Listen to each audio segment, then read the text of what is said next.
자, 1교시 수업 시작하게 준서가 뭐 100일인가 걸려가지고 오늘 못 와가지고 그거 뭐 아프냐? 얼마나 오래 걸리나 모르겠네. 어쨌든 자 수업을 할 건데 준서야 아시다시피 좀 전에 애들은 시험을 봤어요. 7단원 지난번에 선생님 시험 본다 그랬잖아. 시험을 받고 그러다 보니까 1교시는 시험 본 시간이 있고 그러다 보니 동영상 자체는 생각보다 짧아요. 왜냐면 시험 보는 걸 뭐 굳이 동영상 찍을 필요 없잖아. 준서는 예전엔가도 언젠가 한번 시험 볼 때 결석 한번 한 적이 있어서 다음 주에 와서 시험 본 적 있잖아. 준서는 다음 주에 와서 시험 보면 돼. 그렇게 이해를 하시면 되겠습니다. 그럼 우리는 바로 어디로 가냐? 바로 우리나라 주변의 해류, 우리 교재 89페이지부터 볼게. 우리 교재 페이지 89페이지부터 시작을 하겠습니다. 빨리 칠게요.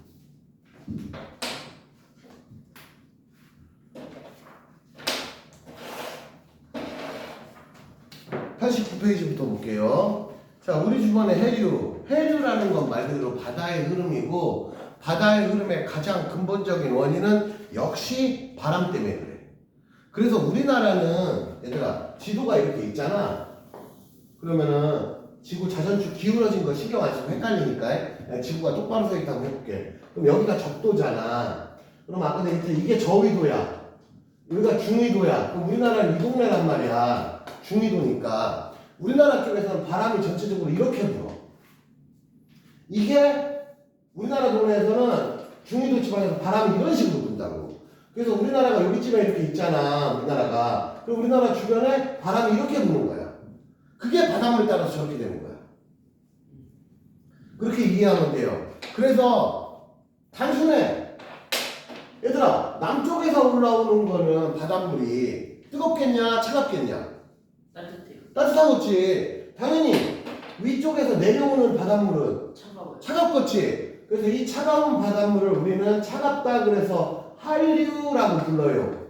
이 한자가 차가울 한자. 네. 그 다음에 밑에서 올라오는 바닷물을 난류라고 불러요. 응? 그래서 우리나라에서는, 우리나라 주변에서는 아까 이제 바람을 따라서 난류가 이런 식으로 올라온다고. 그 난류가 대표적인 게 태평양에서 올라오는 난류 이름이 쿠로시오 해류야. 쿠로시오 해류. 쿠로시오 난류라고도 하고 쿠로시오 해류라고도 하고 보통은 쿠로시오 해류라고 그래. 근데 쿠로시오 난류라고 해도 그게 잘못된 건 없어. 근데 나중에 시험에 나오게 되면 여러분들은 쿠로시오 해류라고 그래. 왜? 책에 그렇게 나오니까. 그러니까 내가 볼 때는 쿠로시오 해류나 쿠로시오 난류나 그 말이지만 니네 두 가지는 난류는 없구나. 근데 학교 선생님들은 이런 거에 대해서 왜 책이 안 나오는 대로 안 써? 책에 나온 대로 해야지. 이렇게 웃기면 할 말이 없단 말이야. 그러나 정확한 건 쿠로시오 해류나 쿠로시오 난류냐 이게 중요하진 않아. 이거 갖고 중요시 여긴다면 어떤 선생님이 이 부분을 중요시 여긴다면 그 선생님이 미친놈이야. 이런 거 갖고는 할 필요가 없어. 쿠로시오 난류나 쿠로시오 해류나 같은 뜻이야. 근데 책에는 보통은 쿠로시오 해류라고 표현돼 있으니 여러분들도 웬만하면 쿠로시오 해류를 써라. 그러나 쿠로시오 난류라고 쓰는 게 잘못된 건 아니다 라는 거지. 그래서 쿠로시오 해류가 있고, 쿠로시오 해류가 한마디로 일종의 뭐라고 할까 굵은 바닷물, 마치 시냇물로 따지면 두툼한 물줄기라고 생각하면 돼. 그래서 두툼한 물줄기가 일본 남해로, 일본 아래로 지나가지. 그러고서 일본과 우리나라 사이로 틈새로 넘어와. 그래서 왼쪽으로 가는 난류를 황해 난류라고 불러. 참고로 황해는 원래 서해인데 얘들아 옛날부터 서해를 황해라고 불렀어요. 왜 황해라고 불러요? 황자가 무슨 황자야? 누르황. 그치, 누를황, 노란색이라는 뜻이야. 옐로우. 그러면 왜 황해냐면은 그 선자문에 듣잖아. 하늘천 따지 거무련 누르황. 그럼 황해 하면은 직역하면은 노란 바다 이런 뜻이잖아. 따지고 보면. 그치? 근데 왜 노란 바다냐면 중국의 황하강이 그쪽에 사막도 있고 그래서 마치 우리 황사 중국 쪽에서 많이 넘어오잖아. 그런 것처럼 그쪽 황하강이 있는데 얘네가 진흙이나 이런 게 되게 많은 강이야. 그래서 강이 맑지 못하고 흙을 많이 품고 있어. 그러면 니네도 알다시피 물에 흙이 많이 품어 있으면 색깔이 어때? 뿌옇지. 이제 진흙색, 그것이 갈색이지. 근데 그 갈색을 이제 느리끼리하다라는 표현을 써서 황해라고 표현한 거예요. 그래서 실제로 얘들아 해수욕장을 가보면 우리나라를 기준으로 서해안 바다보다는 동해안 바다가 좀 더 맑고 깨끗해. 실제로도. 서해안 바다를 가면 아 물이 되게 맑다 이런 느낌은 솔직히 별로 없어. 실제로도. 근데 동해안 바다를 가면 와 물 맑다라는 느낌이 있어. 그래서 이제 서해라고 안 하고 황해라는 표현을 쓰는 거야. 지형적으로는 서해지만 이름은 황해야. 기억해 두세요. 네. 당연히 황해 쪽으로 간 난류니까 이름은 황해난류겠지. 그럼 동해 쪽으로 간 난류는 동해난류라고 해야 되는데 또 열받게 또 동안난류라고 또 해놨어요. 그러니까 동해난류 하면 니들도 공부하기 얼마나 좋냐. 까짓 거 한 글자 차이지만은. 그래서 이름이 동안난류예요. 당연히 동쪽으로 가는 거겠지. 그렇게 난류는 황해난류, 동안난류를. 그러니까 이 황해난류, 동안난류는 쿠로시오 해류의 가지 정도로, 얇은 가지 정도로 생각하면 돼. 그 다음에 저 위쪽에서 내려오는 한류, 최초 저기 연해주, 저 북한 저 위쪽을, 그 러시아 그쪽을 연해주라고 불러요. 그럼 연해주 쪽에서 내려온 걸 연해주 한류라고 부르고, 연해주 한류가 쭉 연결돼서 북한 쪽을 지날 때 이름이 살짝 바뀌어요. 그러니까 내내 연결되는 거야. 그래서 그거를 북한 한류라고 불러. 그럼 여러분들이 여기서 꼭 기억해야 될 거는 사실 연해주 한류까지는 몰라도 되고 밑에서 올라오는 쿠로시오 해류, 쿠로시오 해류 중에 서쪽으로 가는 거 황해난류, 동쪽으로 가는 거 동안난류. 그럼 여기 다 그림에서 보면 밑에서 올라오면 난류지 뭐. 이건 헷갈릴 리가 없어. 그치? 그럼 위에서 내려오면 한류야. 어느 쪽? 북한 쪽으로 내려온다 그래서 이름이 북한 한류. 그러니까 네 가지를 기억하면 되는 거야. 다시 한번 쿠로시오 해류, 그 다음에 서해 쪽으로 가는 난류 황해난류, 동해 쪽으로 가는 난류 동안난류, 그 다음에 북한 쪽에서 내려오는 한류 북한 한류. 너무 단순해. 밑에서 올라오면 난류, 위에서 내려오면 한류. 자, 여러분들 교재 89페이지 딱 한 페이지만 얼른 읽어봐. 읽고 나면 다시 설명해 줄게. 89페이지 한 페이지만 읽어보세요.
자, 읽어봤죠? 대략 보다시피 내용이 뭐 이번 챕터는 그렇게 어렵지가 않아.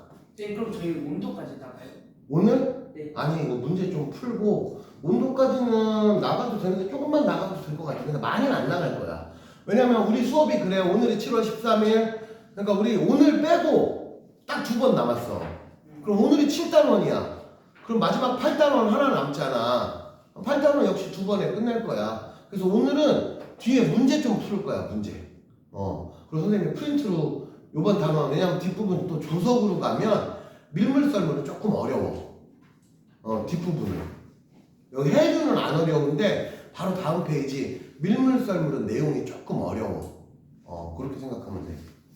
자, 그래서 난류, 한류, 그래서 해류, 크게 우리나라 주변의 해류 네 가지는 뭐 지금은 당장 내가 외우라고는 안 할게. 왜냐면 당장 뭐 이거 시험 볼 것도 아니고. 그렇지만 여러분들 2학기 때 중간고사 때 아마 7단원을 배우게 될지 니네가 기말고사 때 7단원을 배우게 될지는 나도 이제 뭐라고 못하지, 선생님들 마음이니까. 어쨌든 시험 볼 때는 이 네 가지 해류는 무조건 시험에 나온다고 생각하면 돼. 다시 한번 쿠로시오 해류는 굵은 난류구. 거기서 갈라지는 게 황해 난류, 그 다음에 동안 난류, 그 다음에 북쪽에서 내려오는 한류, 북한 한류, 이렇게 네 가지만 좀 기억해두면 되겠어요. 그래서 이 우리나라 주변 해류의 영향, 그래서 얘들아 예를 들면 이 난류의 영향 때문에 한겨울에 우리나라 내륙 지방은 되게 추워. 근데 바닷가는 동해안 바닷가 있지, 소위 말하는 경포대나 뭐 이런 데 있지, 겨울에 좀 덜 추워. 왜? 따뜻한 바닷물 때문에. 얘들아, 우리나라에서 제일 남쪽에 있는 데가 어디야? 우리나라 영역 중에서 남한. 제주도잖아. 제주도. 저 제주도. 뭘 남? 네. 남한이. 내 장난하는겨? 아니요. 남한이 뭐야? 우리 다 남한이지. 얘들아, 우리나라 제주도가 제일 남쪽에 있잖아. 그래서 얼핏 생각하면 한여름에, 지금 요즘 같은 여름에 제주도가 이론적으로는 제일 밑에 있으니 제일 뜨거워야 되잖아. 간단히 얘기해서. 네. 한마디로 적도지방에 제일 가까우니까. 네. 근데 우리나라에서 제일 뜨거운 동네가 어디요? 우리나라에서 어디가 제일 높다 그래, 온도가 보통? 오늘처럼 이렇게 더운 날. 니네 안 들어봤어? 야, 대구가 온도가 많이 높다 그래서 들어봤지? 네. 그러잖아. 그래서 대구 보고 막 대프리카라고 그러잖아. 대구 아프리카 이런 의미로. 야, 대구가 온도 높다 들어봤어, 안 들어봤어? 들어봤습니다. 들어봤지? 근데 되게 웃긴 게 요즘처럼 한여름에 정작 제주도 근처는 우리 지금 오늘 은평구 이 서울 지역보다 덜 더울 거야. 왜 그러냐? 바닷물 때문에. 그럼 바닷물이 주변에 흐르면 뭐가 좋냐면 한마디로 땅 한가운데는 뜨거울 때 겁나 뜨거워졌다가 차가울 때 겁나 차가워져. 마치 어떤 느낌이면 수성 같은 느낌이야. 우리 앞에 3단원 배웠잖아. 수성. 더울 때 겁나 뜨겁고 추울 때 겁나 차갑고. 근데 지구는 바다가 있잖아. 그러니까 야, 우리 지구를 예를 들어볼게. 온도 편차가 어때? 요즘 같을 때 그래, 낮에 그래 겁나 더워서 그래, 내가 최대로 잡아줄게. 최대 40도라고 치자. 응? 그러면 요즘 같은 때 밤에 대한민국 서울 기준으로 그래, 낮에 40도까지 최대로 올라갔다, 좀 억지 부려서. 아무리 추워도 한 10도밖에 안 돼. 그러면 하루에 온도 편차가 20에서 30도밖에 차이 안 나. 근데 수성은 낮에 더울 때는 플러스 200도, 밤에 추울 때는 마이너스 150도, 온도가 300도 차이 난단 말이야. 그게 왜 그러냐? 대기권도 없고 물도 없어서. 달도 얘들아, 달만 해도 대기도 없고, 달이랑 우리나라랑 태양 기준으로 보면 거리가 비슷하잖아, 얘들아. 그지? 그래, 수성은 태양에 가깝다라고 치자. 달만 해도 달하고 지구는 태양 기준으로 봤을 때 거리가 거의 비슷하다고 볼 수 있잖아. 그런데 달도 햇빛 찌는 낮에는 겁나 뜨겁고, 낮에 달도 한 200도까지 올라가. 한 150도까지 올라가. 달은. 걔네 추울 때는 또 밤에는 마이너스 한 100몇십 도까지 떨어져. 그러면 걔네도 못해도 낮과 밤의 온도 편차가 200도 이상 차이 난다고. 지구는 한 30도밖에 차이 안 날 때. 그 가장 큰 영향이 뭐냐면 두 가지야. 대기권하고 그 다음에 물. 8단원에 우리가 다음 단원에 배울 텐데 우리가 비열이라는 걸 배워. 물이라는 물질이 얘들아, 여러분들이 생각했던 것보다 좀 천천히 데워지고 천천히 뜨거워지는 물질 중에 하나야. 생각보다 우리가 일상에서 물을 하도 자주 봐서 그렇지만은 물이라는 물질이 생각보다 천천히 더워지고, 그러니까 데우기도 어려워, 쉽게 말하면. 근데 한번 데워만 놓으면 또 식을 때도 천천히 식어. 물이 그래. 그래서 특히 요즘처럼 얘들아, 여름에 여러분들 집에서 엄마가 그 뭐냐 인터넷으로 뭐 쇼핑 뭐 해서 음식물 같은 거 시키면 뭐 얼음팩 같이 오지. 네. 봤지? 그리고 니네 냉동실 열면 다 얼음팩 한두 개씩은 있고 가끔 니들 심심하면 그 얼음팩 열고서 더워가지고 이렇게 한 적 있어 없어? 있어요. 그래 있잖아. 이게 왜냐면 물이 오래 가 생각보다. 얼음 딱 꺼냈지 얼음팩 이렇게 꺼냈잖아. 이렇게 대보면 시간이 지나면 녹겠지만은 은근히 오래 가. 그래서 물 근처에 있으면 여름에 덜 덥고 겨울에 덜 추워. 그럼 반대로 동해안은 여름에 좀 덜 덥지. 반대로 겨울엔 날씨가 또 지나가잖아. 네. 겨울엔 또 덜 추워. 그러니까 바다 근처가 온도 편차가 없어서 의외로 살기가 좋은 거야. 그래서 얘들아 제주도가 여름에 제일 덥지 않아요? 그래 제주도는 의외로 여름에 별로 안 올라가 온도가. 근데 또 겨울에 또 안 추워. 그게 주변을 흐르는 바닷물의 영향이 크다 제주도는 특히. 네. 그러니까 제주도가 우리나라 지형학적으로는 제일 남쪽에 있으니 요즘처럼 한여름에 제일 온도가 높을 거라고 생각하지만 아니다.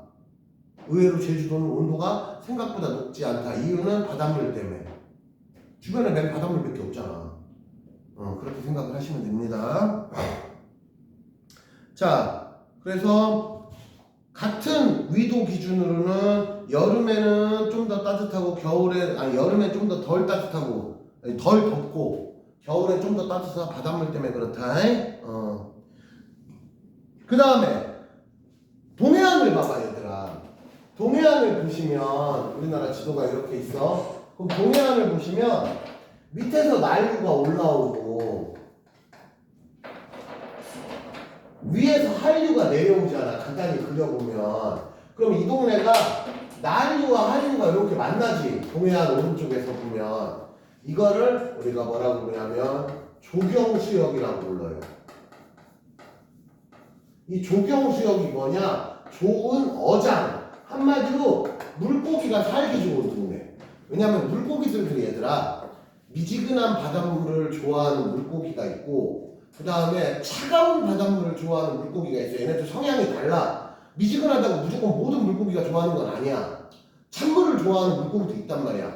그럼 얘네들은 이 두 개가 만나. 한마디로 동해안은 그래서 물고기 종류가 엄청 많아.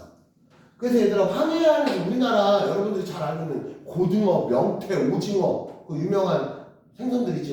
우리가 흔히 제일 자주 먹는 생선들은 대부분 다 동해안에서 잡혀.